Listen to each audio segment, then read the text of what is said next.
Miguel sempre preferiu os caminhos silenciosos da floresta aos ruídos da cidade.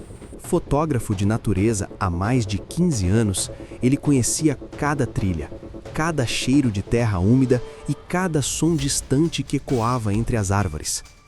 Naquela manhã fria, enquanto caminhava por uma região isolada das montanhas, algo quebrou o padrão natural da floresta. Não era o canto de um pássaro, nem o estalo comum de galhos sob os pés de algum animal. Era um som estranho, baixo, quase um gemido abafado que parecia vir de algum lugar entre os arbustos. Miguel parou imediatamente. Ele já havia aprendido que a natureza sempre avisa quando algo está errado. Seguindo o som com cuidado, ele avançou alguns metros até enxergar um movimento fraco entre as folhas secas. Foi então que viu o lobo. O animal estava deitado de lado, respirando com dificuldade. Uma armadilha de aço prendia sua pata dianteira com brutalidade.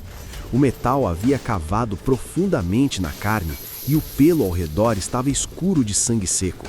O lobo estava extremamente magro. As costelas apareciam sob a pele e seus olhos, antes ferozes, agora carregavam um cansaço silencioso. Quando o lobo tentou se levantar, seu corpo tremeu. Ele conseguiu apenas arrastar a pata presa alguns centímetros antes de cair novamente. Cada movimento parecia exigir uma força que ele já não tinha.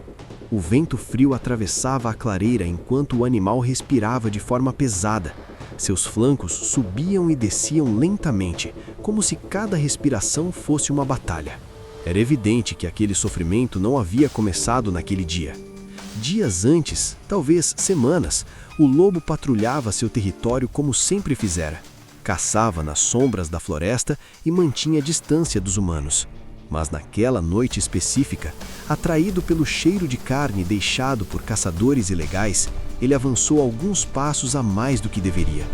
O estalo metálico foi instantâneo. A armadilha fechou com violência.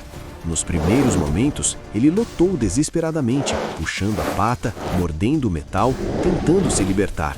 Mas quanto mais se debatia, mais o aço cortava sua pele. Com o tempo, a luta virou apenas sobrevivência. Sem conseguir caçar, o lobo passou dias lutando contra a fome. Bebia água de pequenas poças de chuva e tentava se arrastar pela floresta em busca de algum abrigo. O frio da noite e a dor constante transformaram cada hora em uma prova cruel de resistência. Mas a floresta não fica parada por muito tempo. Naquela tarde, um novo perigo surgia. Ao longe, Miguel ouviu um som que fez seu coração acelerar. Um grupo de hienas havia sentido o cheiro de carne. As risadas ásperas ecoavam entre as árvores, aproximando-se lentamente da clareira. O lobo também ouviu. Mesmo ferido, ele tentou se levantar novamente. Miguel sabia que não tinha tempo. Com cuidado, ele pegou o rádio que carregava na mochila e chamou os guardas florestais da reserva. Enquanto aguardava ajuda, manteve distância suficiente para não assustar o animal, mas permaneceu ali, entre o lobo e a direção de onde os predadores poderiam surgir. Minutos depois, o som de um veículo cortou o silêncio da floresta. 2 guardas florestais chegaram rapidamente com equipamentos de resgate. Mas libertar o lobo não seria simples. O animal estava fraco, mas ainda era selvagem. Um movimento brusco poderia fazê-lo morder ou piorar o ferimento. Eles precisavam agir com precisão. Uma pequena dose de sedativo foi preparada. Quando o dardo atingiu o lobo, ele ainda tentou se levantar uma última vez antes de seu corpo finalmente relaxar. Com cuidado extremo, os guardas abriram a armadilha. O metal rangia enquanto era afastado lentamente da pata ferida. Quando a pressão finalmente cedeu, o silêncio tomou conta da clareira. O lobo estava livre. Eles trataram rapidamente o ferimento e se afastaram alguns metros, esperando que o sedativo passasse. Quando o animal começou a despertar, Miguel observava em silêncio. O lobo se levantou devagar. A pata ainda tremia, mas ele conseguiu ficar de pé. Por alguns segundos, seus olhos se encontraram com os de Miguel. Então, algo inesperado aconteceu. Das árvores ao redor, 2 lobos surgiram silenciosamente.